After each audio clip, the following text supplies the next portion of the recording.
जब कैलकुलेशन करनी हो मिसिंग फ्रीक्वेंसी की, कोई फ्रीक्वेंसी नहीं दी हुई हो या कोई वैल्यू नहीं दी हुई हो, तो मिसिंग वैल्यू या मिसिंग फ्रीक्वेंसी की गणना करनी हो तो किस प्रकार करेंगे, ये इस वीडियो में हम समझेंगे। समांतर माध्य के आधार पर अज्ञात मूल्य या अज्ञात आवर्ती ज्ञात करना। यदि कोई मूल्य, एक या अधिक मूल्य या कोई वर्गांतर की आवर्ती मिसिंग है तो समीकरण की सहायता से इक्वेशन बनाकर उसकी गणना की जा सकती है। उस मिसिंग फ्रीक्वेंसी या मिसिंग वैल्यू को x मान लेते हैं, और चूंकि अपने को सिग्मा एक्स बार या फ्रीक्वेंसी का टोटल दिया हुआ होता है, तो समीकरण बनाकर उनको कैलकुलेट कर लेते हैं। उदाहरण की सहायता से, इलस्ट्रेशन की हेल्प से अपन ये समझेंगे। प्रस्तुत उदाहरण में जो इलस्ट्रेशन अपन ने लिया है उसमें वैल्यूज दे रखी हैं। 5 से 10 का ग्रुप है, 10 से 15 का ग्रुप है, 15 से 20 का है, 20 से 25 का, 25 से 30 का है। फ्रीक्वेंसी अपने को दे रखी है 5 से 10 वाले ग्रुप की दे रखी है, 10 से 15 की दे रखी है, 15 से 20 की दे रखी है, किंतु 20 से 25 ग्रुप की फ्रीक्वेंसी मिसिंग है। अब अपने को फ्रीक्वेंसी कैलकुलेट करनी है कौन सी ग्रुप की, 20 से 25। मीन वैल्यू अपने को, यानी कि एक्स बार अपने को दे रखा है 20.5।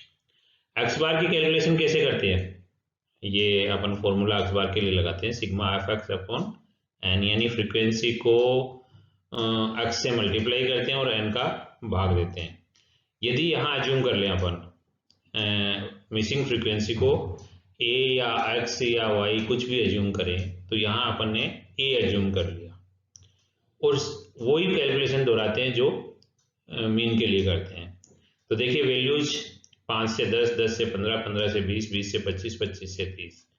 चूंकि एक्स बार की कैलकुलेशन करने के लिए, मीन की कैलकुलेशन करने के लिए मिड वैल्यूज ली जाती है, तो पहले इनकी मिड वैल्यू कैलकुलेट करेंगे।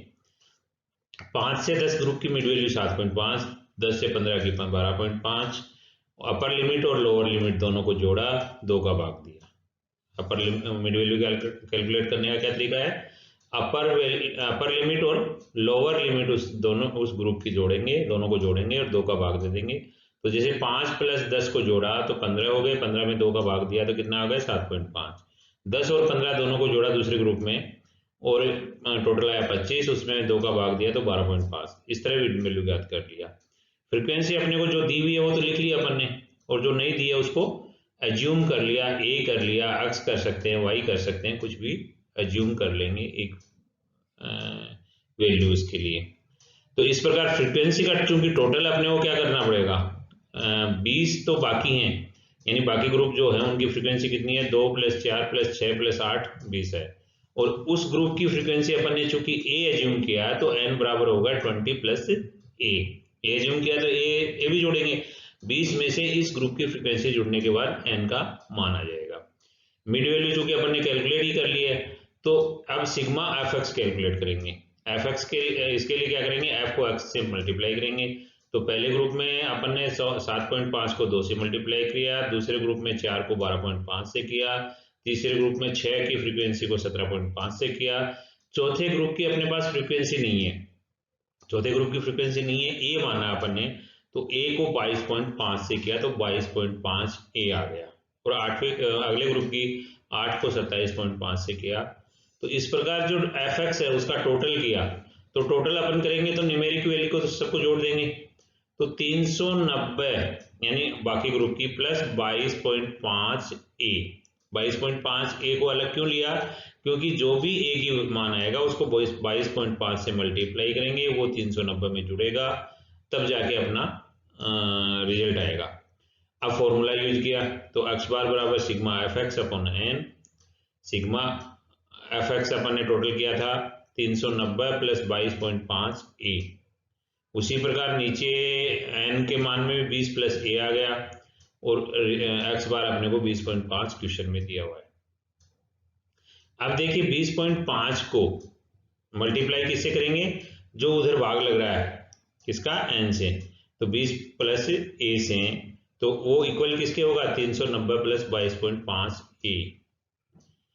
20.5 को 20 से मल्टीप्लाई करेंगे तो ये 410 आ गया, कितना आ गया 410। और 20.5 को ए से मल्टीप्लाई करेंगे 20.5 को a से मल्टीप्लाई करेंगे तो 20.5 a आ जाएगा, और आगे की वैल्यू 390 प्लस 22.5 a आ जाएगी, जिसका एक स्टेप आगे वाला पार्ट अपन ने न्यूमेरिक वैल्यू को एक तरफ कर लिया, 410 माइनस 390, और 22.5 में से 20.5 ए घटा दिया, तो 2a बराबर, यानी कि 22.5 ए और 20.5 ए का डिफरेंस कितना है, 2a बराबर कितना आ गया, 410 और 390 का डिफरेंस 20, तो a बराबर कितना आ गया, 10 आ गया। तो मिसिंग फ्रीक्वेंसी कितनी आ गई, 10 आ गई, यानी इस ग्रुप की जो मिसिंग फ्रीक्वेंसी है 20 से 25 की वो 10 होगी, और फ्रीक्वेंसी का टोटल कितना हो जाएगा, 20 प्लस 10 30 हो जाएगा, 20 प्लस 10 30 हो जाएगा। इस प्रकार अपन ने जो मिसिंग वैल्यू थी, मिसिंग फ्रीक्वेंसी थी, उसको ए एज्यूम किया, और नॉर्मल जो कैलकुलेशन होती है एक्स बार कैलकुलेट करने की या अरिथमेटिक मीन कैलकुलेट करने की, उसको फॉलो किया। तो फॉलो करने से अपन जो ए का रिजल्ट है वो इक्वेशन ए का रिजल्ट अपन ने कैलकुलेट कर लिया, और मिसिंग फ्रीक्वेंसी की वैल्यू कैलकुलेट हो गई। इसी प्रकार यदि वैल्यू कोई मिसिंग हो, अभी तो फ्रीक्वेंसी मिसिंग थी पहले वाले अपन ने जो इलस्ट्रेशन लिया था, अब इस इलस्ट्रेशन में जो प्रस्तुत इलस्ट्रेशन है इसमें एक्स की वैल्यू मतलब एक की वैल्यू मिसिंग है, उस वैल्यू को डिसाइड करना है। तो देखिए मार्क्स दे रखे हैं अपने को 10, 15, 20 और फिर मिसिंग है, फिर 35 है, फिर 50 है, यानी मिसिंग को एक्स क्रॉस लगा रखा है इन्होंने, एक्स क्रॉस लगा दिया, और नंबर ऑफ स्टूडेंट्स अपने को दे रखे हैं 3, 6, 8, 10, 17, 6 और टोटल दे रखे हैं 50, यानी कि फ्रीक्वेंसी का टोटल तो अपने पास है 50, और जो मार्क्स है उन वो एक वैल्यू मिसिंग है, और मीन जो दे रखा है अपने को 28.5 दे रखा है, मीन कितना दे रखा है, 28.5 दे रखा है। तो अब इस प्रकार अपन वही नॉर्मल प्रोसेस मीन की कैलकुलेशन वाली दोहराएंगे, जिससे कि अपने को मिसिंग वैल्यू कैलकुलेट हो जाएगी। तो देखिए मार्क्स अपन ने लिख लिए, क्योंकि ये खंडित श्रेणी है। कौन सी श्रेणी है, खंडित है, कंटिन्यूस नहीं है। कंटिन्यूस सीरीज होती तो उसमें ग्रुप होते हैं, ग्रुप में अपने को मिड वैल्यू निकालनी पड़ती, क्योंकि यहाँ खंडित श्रेणी पहले से ही है तो अपने को मिड वैल्यू की निकालने की जरूरत नहीं है, इन्हीं को अक्स मान लेंगे जो खंडित श्रेणी के वैल्यूज हैं। तो 10, 15, 20 और जो कैलकुलेटेड नहीं है उसकी जगह अपन ने एक्स लिख दिया, यानी एक्स मान लिया, उसको एज्यूम कर लिया विथ 35 और 50। फ्रीक्वेंसी अपन ने लिख दी, और एफ एक्स यानी फ्रीक्वेंसी को एक्स से मल्टीप्लाई किया। बाकी में सब में कैलकुलेशन हो जाएगी। पहले ग्रुप में जैसे पहला जो वैल्यू है 10 इंटू 3 30 हो गया, 15 इंटू 6 90 हो गया, 20 इंटू 8 160 हो गया, एक्स इंटू 10 10x हो गया, 35 इंटू 17 595 हो गया, 50 इंटू 6 300 हो गया, और इस प्रकार टोटल किया तो 1175 प्लस 10x, 1175 प्लस कितना हो गया 10x हो गया। और f फ्रीक्वेंसी का टोटल चूंकि अपन लगा सकते हैं, फ्रीक्वेंसी सारी अपने को कैलकुलेटेड है तो 50 हो गई।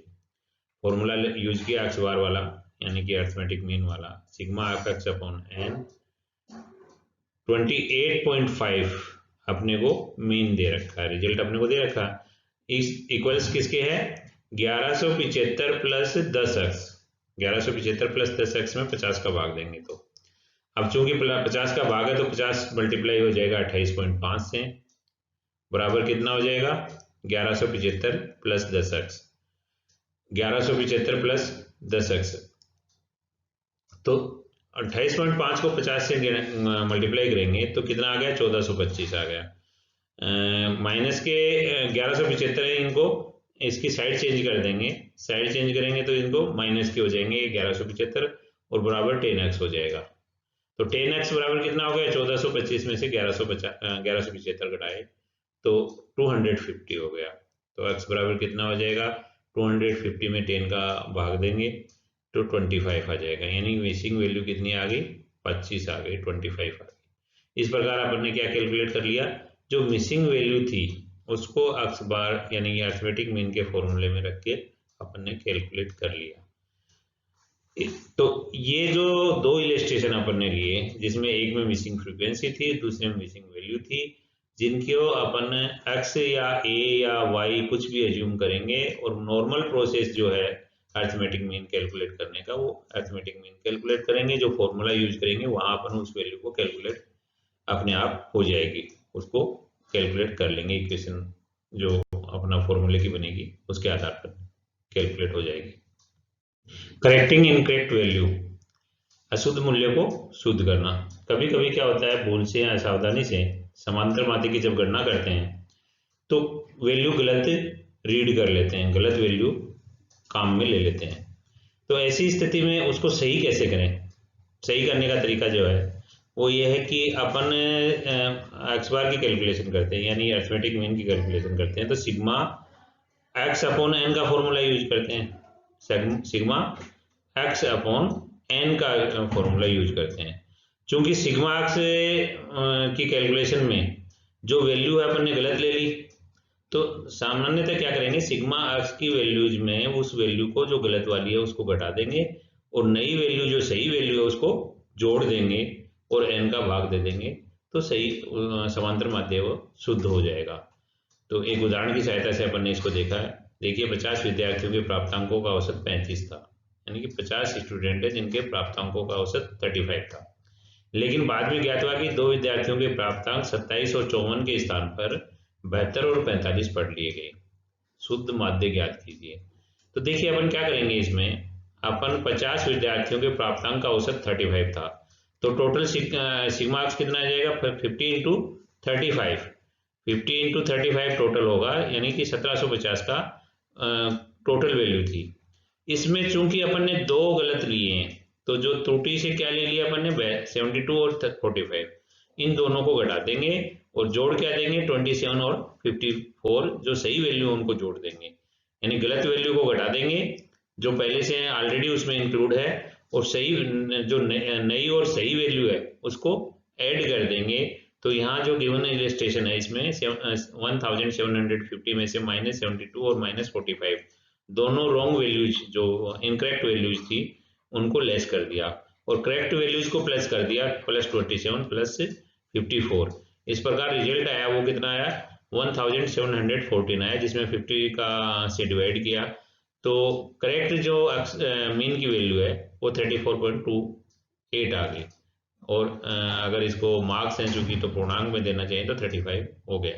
तो इस प्रकार अपन ने कैलकुलेशन में किस तरीका क्या अपनाया कि जो करेक्ट वैल्यू है उसको तो जोड़ेंगे और जो इनकरेक्ट वैल्यू है उसको घटा देंगे। इस प्रकार अपन गलत जो अर्थमेटिक मीन निकल गया था उसको सही कर लिया, यानी इनकरेक्ट वैल्यूज थी उनको करेक्ट करते हुए सही मूल्य या सही वैल्यू कैलकुलेट कर ली। Thank you.